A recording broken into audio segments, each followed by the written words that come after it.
अंधियारे सभी मिट गए, उजियारा आ गया। ज्ञान सूर्य फिर से शिव प्यारा आ गया। वो परम पिता परमात्मा शिव जो ज्ञान का सूर्य है, वो आकर हमारे सभी अज्ञान के अंधकार मिटा रहा है और हमारे जो सारे बंधन काट के, दुखों के जंजाल काट के, हमारी ज्योत को जगाकर हमारे जीवन में आनंद की वर्षा कर रहा है, खुशियों की वर्षा कर रहा है। हमारे जीवन में मौज ही मौज हो गई।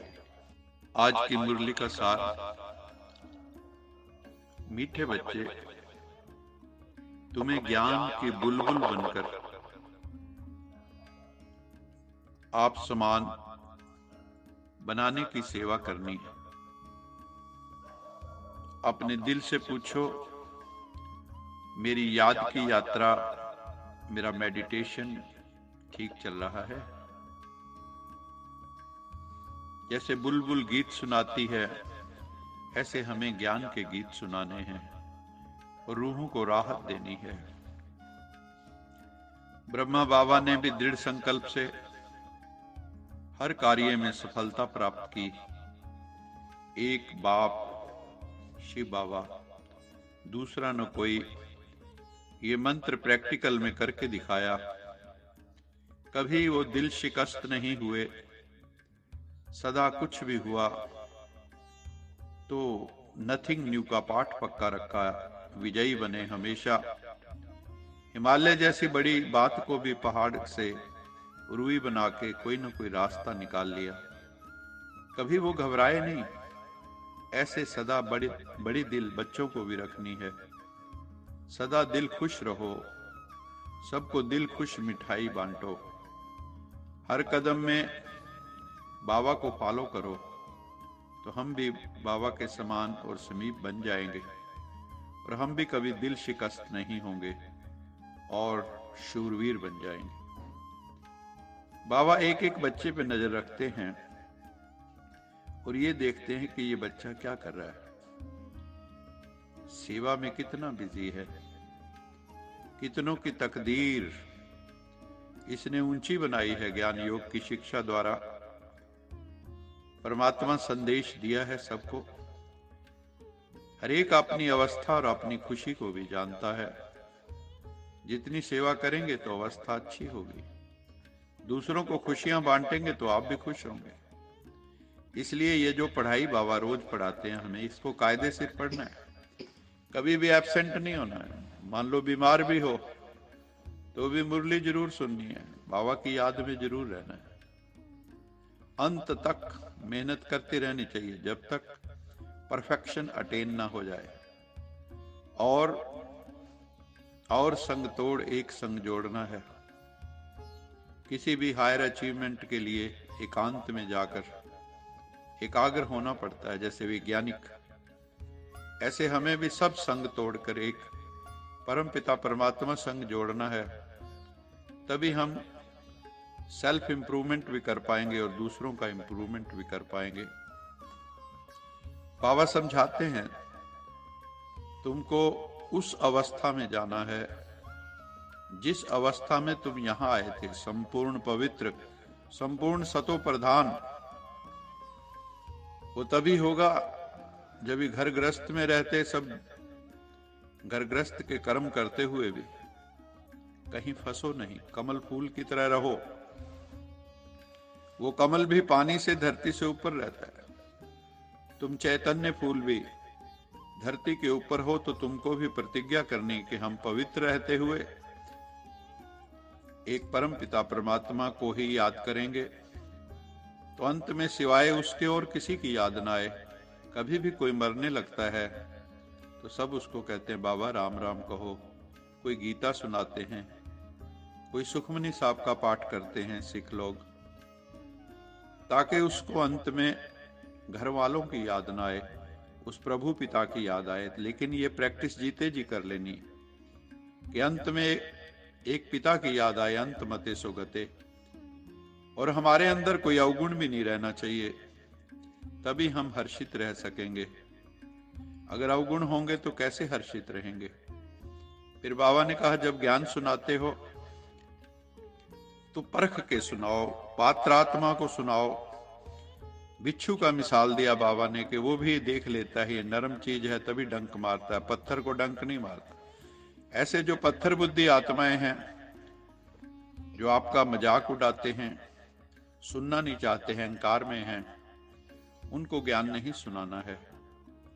ज्ञान उन्हीं को सुनाओ जो प्यासे हैं, जो लालायित हैं कि हमें कोई ज्ञान सुनाए, जो दुखी हैं इस जीवन से और सुख चाहते हैं, जो सत्यता के लिए जिनके मन में अभी भी थोड़ी अग्नि बाकी। कहा गया है मुरली में है तेरी जादू, मधुबन में राधिका नाचे रे, गिरधर की मुरलिया बाजे रे। कौन सा जादू है मुरली में? वो है पहले तो मन को जीत ले, फिर जगत को जीतने का जादू है। बैगर को प्रिंस बनाने का जादू है इस मुरली में। और ये मुरली आत्मा को रिफ्रेश कर देती है। चलते चलते कई बार बच्चों को बहुत तूफान आता है। उसका कारण क्या होता है? क्योंकि मुरली को इंपॉर्टेंस नहीं देते, मुरली पढ़ना छोड़ देते, कई तो क्लास आना छोड़ देते। फिर उनको माया बिल्कुल नीचे ले जाती है, धरातल रसातल में, पाताल लोक में चले जाते हैं। तो बुद्धि एकदम उनकी खत्म हो जाती है। फिर कोई कुछ समझाए तो समझते भी नहीं, नेगेटिव आर्गुमेंट्स करने लगते हैं। सिर्फ बाप को याद करना है, कितना आसान है एक को याद करना। हम तो अनेकों को याद करते हैं, अरे सिर्फ एक को याद करना, वो जो सबसे प्यारा है, जो सबसे मीठा है, जो सबसे हाईएस्ट है, जो सर्वोच्च है, उसको याद करना है। तो हम भी सर्वोच्च बन जाएंगे। स्कूल में बच्चे पढ़ते भी हैं, वो टीचर को भी याद करते हैं। तुम बच्चों को भी अपना पढ़ना भी है और कैरेक्टर भी सुधारने। इस दुनिया के हालातों को देखकर, लड़ाई झगड़े परेशानियों दुखों को देख के लगता है जैसे कि ये दुनिया अनाथ हो गई है, इसका कोई वली वारिस नहीं, इसका कोई मालिक नहीं। सच में ही दुनिया अपने माता पिता, जो परम पिता परमात्मा गॉड फादर है, उसको भूल गई है। उससे कनेक्शन टूट गया है, संबंध टूट गया, संबंध विच्छेद हो गया। नहीं तो संसार इतना दुखी क्यों होता? अगर परमात्मा से संबंध जुड़ा होता तो सब आनंद में होते, खुशी में होते, मस्ती में होते, मौज में होते। इसलिए बाबा कहते हैं, बच्चे ये जो ईश्वरी पढ़ाई है, इसमें दिल से पुरुषार्थ करना है। शरीर की भी याद नहीं आनी चाहिए, बस जीते जी अब मर जाना है। जीवते यहां मर रही है, ऐसा जोग कमाइए। गुरबाणी कहती है कि जीते जी मर जाओ, ऐसा योग करो। हमको तो अब अपने बेहद के घर में जाना है, परम धाम में जाना है। बच्चे तो अपने घर को भूल गए हैं, बाप याद दिला रहे हैं कि बच्चे अब इस दुनिया से दिल नहीं लगाओ, अब घर वापस जाना है।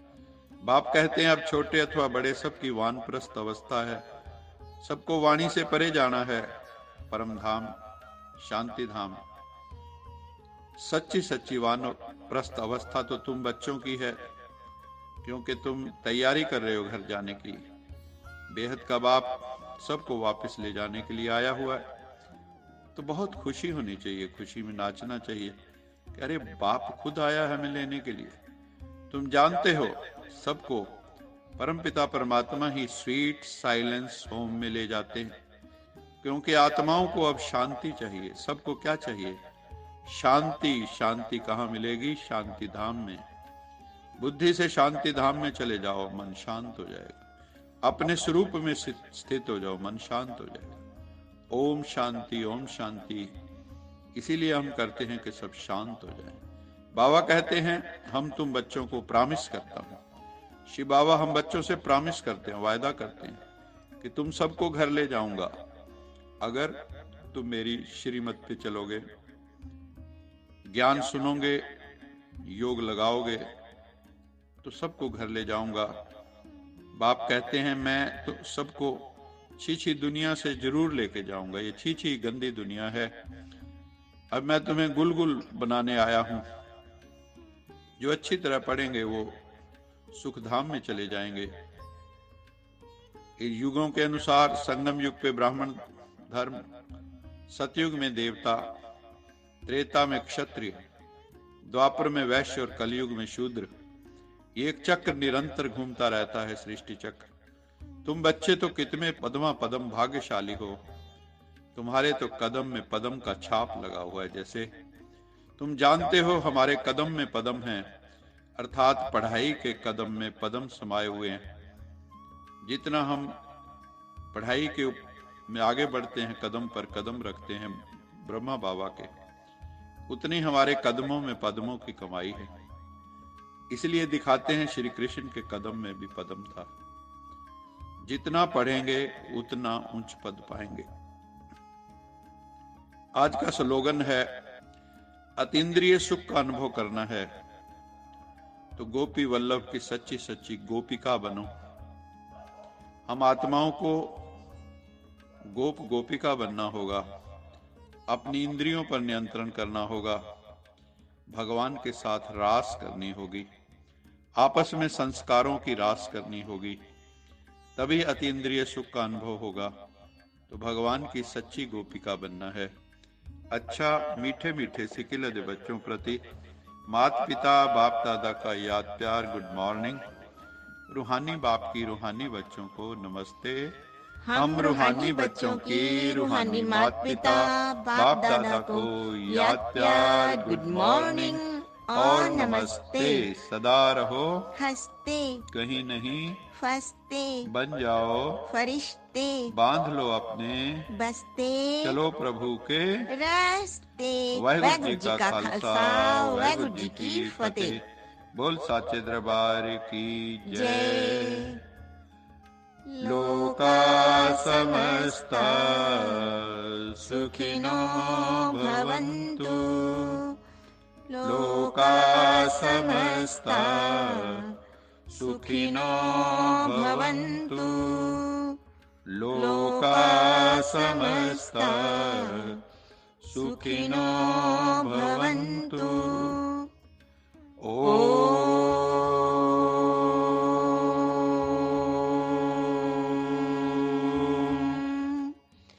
शांति शांति।